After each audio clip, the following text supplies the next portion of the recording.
Olá, meus queridos, muito bom dia. É uma alegria nós estarmos juntos nesse momento para estudar a Palavra de Deus. Eu sou Douglas Pedrosa, pastor da Juventude da PIB de Niterói, e nesse momento nós vamos estudar a primeira lição do trimestre da Palavra e Vida. A revista propõe estudar a vida de Paulo e a primeira lição trabalha a conversão do apóstolo Paulo. Quero ler com você, peço que você possa abra nesse momento o texto de Atos capítulo 9. Nós vamos ler o verso 1 do verso 1 até o verso 6 para começarmos então a nossa conversa sobre a vida de Paulo. Verso 1 de Atos capítulo 9. Diz assim, na minha versão NTLH, o texto de Atos 9. Enquanto isso, Saulo não parava de ameaçar de morte os seguidores do Senhor Jesus. Ele foi falar com um grande sacerdote e pediu cartas de apresentação para as sinagogas da cidade de Damasco. Com esses documentos, Saulo poderia prender e levar para Jerusalém os seguidores do caminho do Senhor que moravam ali, tanto os homens como as mulheres. Mas na estrada de Damasco, quando Saulo já estava perto daquela cidade, de repente, uma luz que vinha do céu brilhou em volta dele. Ele caiu no chão e ouviu uma voz que dizia: Saulo, Saulo, por que você me persegue? Quem é o Senhor? Perguntou Saulo. A voz respondeu: eu sou Jesus, aquele que você persegue. Mas levante-se e entre na cidade. Ali dirão a você o que deve fazer. Vamos orar? Senhor, muito obrigado pela tecnologia, muito obrigado pela oportunidade que temos nesse momento de estudar a Tua Palavra. Que a nossa atitude, que a nossa decisão, cada decisão que tomarmos no nosso dia a dia, seja para a glorificação do Teu nome. Abra o nosso entendimento nesse momento para que possamos conhecer mais e mais a Tua Palavra. É no nome de Jesus que oramos. Amém. Antes de falarmos da conversão do apóstolo Paulo, eu queria rapidamente, na nossa introdução, falar sobre a vida de um menino judeu. Paulo foi um menino judeu e Paulo tem uma situação muito interessante, que Paulo foi também cidadão romano, ou seja, ele é judeu porque ele é de uma família judaica, e Paulo também é cidadão romano porque nasce em Tarso. E o fato de Paulo ser judeu e também cidadão romano, isso o coloca numa situação de ter dois nomes. E nós já encontramos em outros textos das Sagradas Escrituras pessoas com nomes e com o nome judaico e também com o nome romano. Ou seja, Paulo não muda de nome após a sua conversão, como nós acabamos de ler aqui no texto de Atos, capítulo 9. Paulo tem o seu nome Saulo, que é um nome judaico, e também, por ser cidadão romano, tem o seu nome romano, que é Paulo. Ele sempre usa, ele não abre mão do seu nome Saulo após a sua conversão. Paulo é judeu, é cidadão romano, e em algum momento da sua prisão em Cesareia, ele vai fazer uso da sua cidadania romana e ele apela para César e então é levado para Roma. Toda aquela situação do naufrágio que ele sofre é em caminho de Roma. Ele está indo para Roma, ele é prisioneiro e lá ele fica preso por pelo menos 2 anos, de onde escreve as suas cartas, conhecidas cartas da prisão: Filipenses, Colossenses, Efésios e Filemão. Fechando esse parênteses, ainda sobre a infância do menino Paulo, do menino Saulo, nós sabemos que ele, como qualquer menino judeu, conheceu o Pentateuco. Paulo decorou o Pentateuco. Paulo então se debruçou sobre a lei mosaica. Paulo estudou o nosso Antigo Testamento.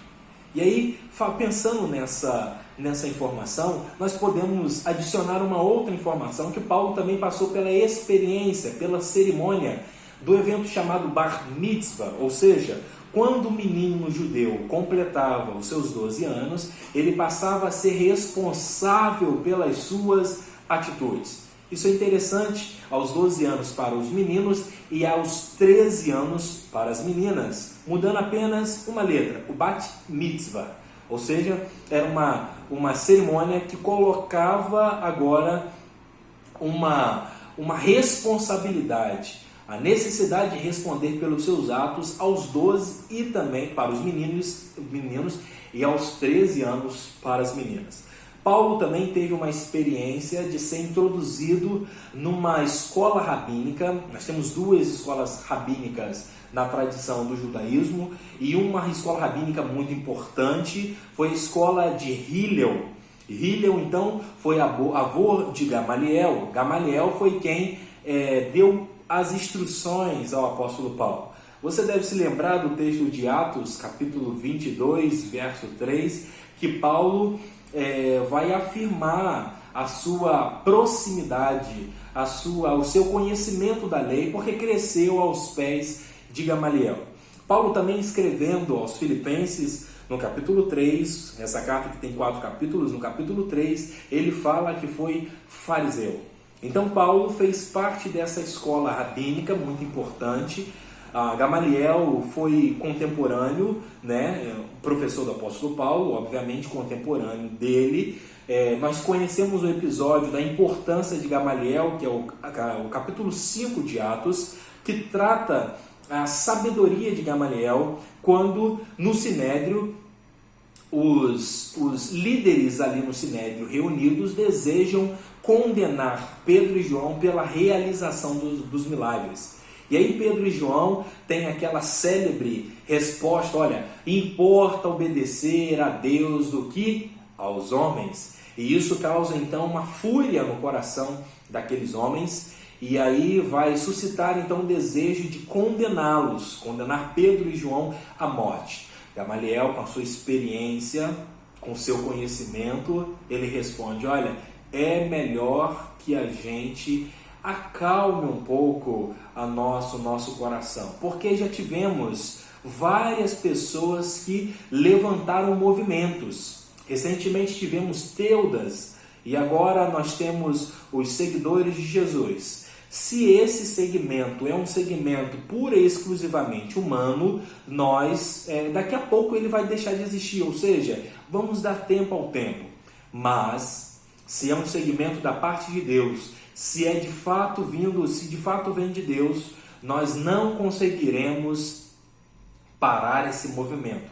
Nós vamos nos sentir lutando contra o próprio Deus. Está aí a importância de Gamaliel, a sua consciência, o seu conselho, a sua temperança, o seu equilíbrio. Paulo, conhecedor da lei, cresce aos pés desse homem que foi apresentado, chamado Gamaliel.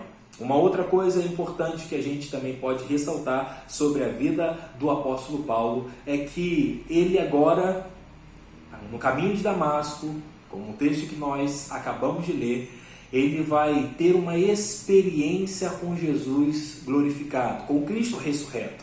Paulo foi sim contemporâneo de Jesus, ou seja, viveram no mesmo tempo, mas por conta da geografia, Jesus, que nasce em Belém, como nos registra o texto do evangelista Mateus, ele tem a sua fuga para o Egito, e depois do Egito Jesus vem para Nazaré, cresce em Nazaré, tem o seu ministério na Galileia, e Jesus vai algumas vezes no templo de Jerusalém. No ministério de Jesus, o que os teólogos conseguem apontar é que o que Jesus percorreu não passou de 300 quilômetros, ou seja, ele teve ali o seu ministério sempre em torno da Galileia.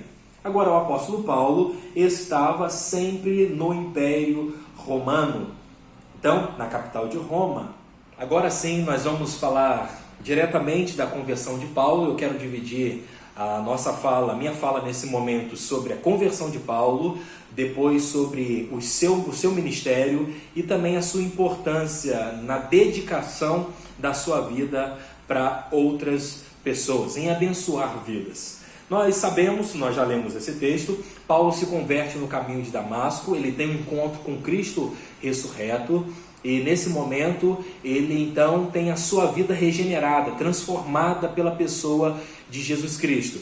Paulo então vai causar, de certa forma, a atitude da conversão dele, um espanto para as pessoas. Analise comigo o texto de Atos, capítulo 9, versículo 21. Diz assim: todos os que ouviam Saulo ficavam admirados e perguntavam: não é este o homem que em Jerusalém estava matando todos os seguidores de Jesus? Não foi ele que veio até aqui para prender e levar essa gente aos chefes dos sacerdotes? As pessoas ficam admiradas porque agora ele, depois de Paulo ter tido um encontro com Jesus Cristo, ele passa então a ter a sua pregação, passa então a afirmar. É interessante a gente fazer uma observação que entre a primeira perícope, ou seja, do capítulo 9, no versículo 1 até o 19, isso, no capítulo 9, do versículo 1 ao 19, e do versículo 20 até o versículo 25, nós temos um tempo considerável aí. Não foi em seguida, ou seja, um evento da conversão já não foi seguido do evento da pregação. Um outro texto que eu queria destacar, que fez parte na conversão, no processo da vida de Paulo, nós temos o versículo 27 de Atos 9. Atos 9, 27 diz: então Barnabé veio ajudá-lo e o apresentou aos apóstolos. E lhes contou como Saulo tinha visto o Senhor no caminho e como o Senhor havia falado com ele. Barnabé também contou como em Damasco Saulo, pelo poder do nome de Jesus, havia anunciado corajosamente o Evangelho. Vamos fazer uma arrumação cronológica aqui nesse momento. A conversão de Paulo se dá em torno de 32 e 35 depois de Cristo. Depois da conversão de Paulo, nós temos então essa conversão e a vocação no caminho de Damasco. Paulo segue para a Arábia. Analise comigo o texto de Gálatas, capítulo 1, versículo 17. Carta de Paulo à igreja da Galácia, capítulo 1, versículo 17, para então fazermos a nossa arrumação cronológica aqui da conversão, da ida de Paulo para a Arábia, da volta de Paulo para Damasco e depois Paulo vai para Jerusalém. Gálatas, capítulo 1, versículo 17 diz: eu também não fui até Jerusalém para falar com aqueles que eram apóstolos antes de mim. Pelo contrário, fui para a região da Arábia e depois voltei para Damasco. Então, fazendo a nossa arrumação cronológica, entre os anos 32 e 35, conversão e vocação de Paulo. Depois Paulo vai para a região da Arábia. Da Arábia, Paulo retorna para Damasco. E de Damasco, aí sim, Paulo vai para Jerusalém. E em Jerusalém, Paulo se encontra com Pedro. Mas antes de falar desse encontro com Pedro, eu queria destacar um encontro muito importante, muito agradável. José da Consolação, Barnabé, um homem muito agradável, um homem que fazia o meio de campo. O versículo que nós lemos, versículo 27, fala da importância que Barnabé teve nessa apresentação. O texto diz que Barnabé apresentou Paulo para os apóstolos. Ou seja, já que o versículo 21 de Atos 9 trabalha o espanto das pessoas, não é este o homem que pediu cartas para prender os seguidores de Jesus e agora ele se torna alguém que é pregador do Evangelho. Então Barnabé está ao lado de Paulo. Nós não podemos caminhar sozinhos, nós precisamos de pessoas ao nosso lado, pessoas que com uma precisão, com uma espiritualidade, sobretudo neste tempo nós precisamos de Barnabés, homens que trazem consolações, homens que conseguem intermediar, homens que são veículos da paz. E aí a gente pode lembrar do conselho de Jesus, quando ele fala, olha, bem-aventurado aqueles que são pacificadores, né? Nós precisamos nesse tempo de pessoas que possam instaurar a paz e não a guerra. Fecho parênteses na importância que Barnabé teve na vida do apóstolo Paulo. Eu quero então seguir falando sobre esse encontro que Paulo teve com Pedro, uma outra pessoa muito interessante que faz parte da trajetória da igreja primitiva. Nós temos então dois grandes apóstolos na trajetória da fé cristã. Nós temos Pedro e temos Paulo, e isso é nomeado, isso é fechado a partir de Atos 15, no conhecido Concílio de Jerusalém, o primeiro concílio da igreja. Pedro então deve ter falado sobre a sua experiência, porque Pedro andou com Jesus histórico, Pedro caminhou com Jesus histórico. Pedro então deve contar ali para Paulo, nesse encontro, tomando um café, conversando sobre Jesus, Paulo falando sobre o encontro com Jesus ressurreto e Pedro falando sobre o encontro com Jesus histórico. Pedro também teve um encontro com Jesus glorificado, ressurreto, desse momento agradável que viveu, presenciando milagres, ouvindo pregações, sermões, tendo ali a instrução do próprio Deus vinda do seu Filho Jesus. E aí, depois de Jerusalém, nós temos uma outra datação importante. Paulo vai ficar nas regiões da Cilícia por aproximadamente 10 anos. Depois, então, de ficar 10 anos nas regiões da Cilícia, Paulo começa, a partir da Antioquia da Síria, Atos capítulo 13, a sua primeira viagem missionária. É possível, então, falar da primeira viagem missionária de Paulo. Paulo planta a igreja da Galácia e um pouco depois ele já escreve a sua carta aos Gálatas. Eu quero abrir um parênteses aqui.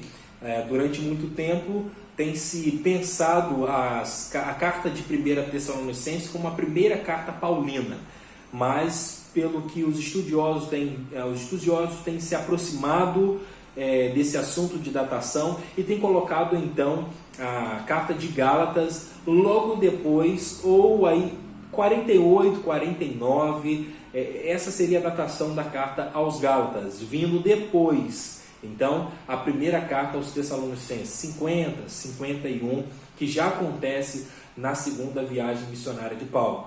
Nós podemos acessar essa informação quando Paulo coloca no capítulo 1, no verso 6, uma surpresa dele. Gálatas, eu sou surpreso com vocês, porque em tão pouco tempo vocês já estão dando ouvidos aos judaizantes, que pregam que a salvação precisa também da prática da lei. Então nós temos aí esse escrito que Paulo vai produzir. A segunda viagem missionária de Paulo acontece nos anos 49 até os anos 52. Paulo vai escrever algumas cartas. Nós temos então uma terceira viagem missionária do apóstolo Paulo, e ele nessa oportunidade vai ficar 3 anos em Éfeso, e de Éfeso então ele escreve as suas cartas à igreja de Corinto. Esse é um período máximo que Paulo ficou numa cidade. Um período menor que esse foi 1 ano e meio que Paulo ficou em Corinto na sua segunda viagem missionária. Pontuamos então que essa viagem missionária, a terceira viagem missionária de Paulo, ela acontece nos anos 52, 53 até os anos 57. Depois disso, passando um pouco mais, nós temos a experiência de Paulo. Ele vai ser acusado injustamente e ele então vai ser preso lá em Jerusalém. Ele vai para a prisão em Cesareia. Como cidadão romano, ele vai usar a sua cidadania, apela para César, e esse apelo é atendido. Paulo então vai para Roma. Nesse meio termo, nesse meio do caminho, nessa viagem, tem toda a situação do naufrágio que nós conhecemos. Paulo então, a caminho de Roma, ele quando chega em Roma, fica numa prisão domiciliar. E na prisão de Paulo, ele vai escrever então as cartas da prisão. que nós conhecemos: Efésios, Filipenses, Colossenses e Filemão. Colossenses e Filemão, as cartas são cartas que vão em conjunto, né? Praticamente para o mesmo endereço, até porque a igreja de Colosso se reunia na casa de Filemão. E Filemão vai tratar uma situação do Onésimo, que era escravo. A carta de Filemão vai tratar a situação de Onésimo, que era escravo de Filemão. Então nós precisamos pontuar essas questões, e eu quero nesse momento agora falar sobre a importância do ministério do apóstolo Paulo. Esse homem escreveu 13 cartas. Nós temos 27 livros no Novo Testamento e 13 cartas são cartas paulinas, cartas endereçadas às igrejas para que elas pudessem então fazer a vontade de Deus. Eu quero finalizar a minha fala nesse momento falando do legado que o apóstolo Paulo deixa para a fé cristã. E eu quero pontuar um texto da palavra de Deus que está na segunda carta de Paulo a Timóteo, capítulo 4. E eu quero pensar no sofrimento que Paulo teve e por ter se doado a Deus e ao próximo para que a vontade de Deus fosse realizada. 2 Timóteo 4, versículo 9 diz: venha me ver logo que puder, pois Demas se apaixonou por este mundo, me abandonou e foi para a cidade de Tessalônica. Crescente foi para a província da Galácia e Tito para a região da Dalmácia. Somente Lucas está aqui comigo. Procure Marcos e traga-o com você, porque ele pode me ajudar no trabalho. Eu mandei Tíquico para a cidade de Éfeso. Quando você vier, traga a minha capa que deixei na cidade de Troade, na casa de Carpo. Traga os livros também, principalmente os de couro. Alexandre, o ferreiro, me prejudicou muito. O Senhor lhe dará a sua recompensa de acordo com o que ele fez. Tome cuidado com ele, Timóteo, pois combateu com muita violência a nossa mensagem. Na primeira vez que fiz a minha defesa diante das autoridades, ninguém ficou comigo. Todos me abandonaram. Espero que Deus não ponha isso na conta deles. Mas o Senhor ficou comigo. Me deu força para que eu pudesse anunciar a mensagem completa a todos os não-judeus e me livrou de ser condenado à morte. O Senhor me livrará de todo mal e me levará em segurança para o seu reino celestial. A Ele seja dada a glória para todo sempre. Amém. Esse texto é extraordinário. Paulo fala do seu sofrimento, mas também da sua confiança em Deus. Eu gostaria nesse momento então de citar, corroborando com esse texto sagrado, a frase do C.S. Lewis. C.S. Lewis diz que os únicos que não têm cicatrizes são aqueles que não decidiram combater. Paulo tem muita cicatriz, mas Paulo tem uma convicção. Paulo consegue até revisitar o seu passado e analisar a sua vida. A vida é sempre passível de análises. Olha que interessante, Paulo no versículo 11, procure Marcos e traga-o com você, porque ele pode me ajudar no trabalho. O motivo de separação de Paulo e Barnabé, Paulo e Barnabé não passaram a não realizar mais juntos as viagens missionárias. Viajaram na primeira, mas na segunda eles já não estavam mais juntos. Foi por conta do João Marcos. E agora Paulo analisa a sua vida e fala: olha, Marcos pode nos ajudar. Eu queria então nesse momento refletir com você sobre a experiência que nós recebemos conforme nós vamos caminhando.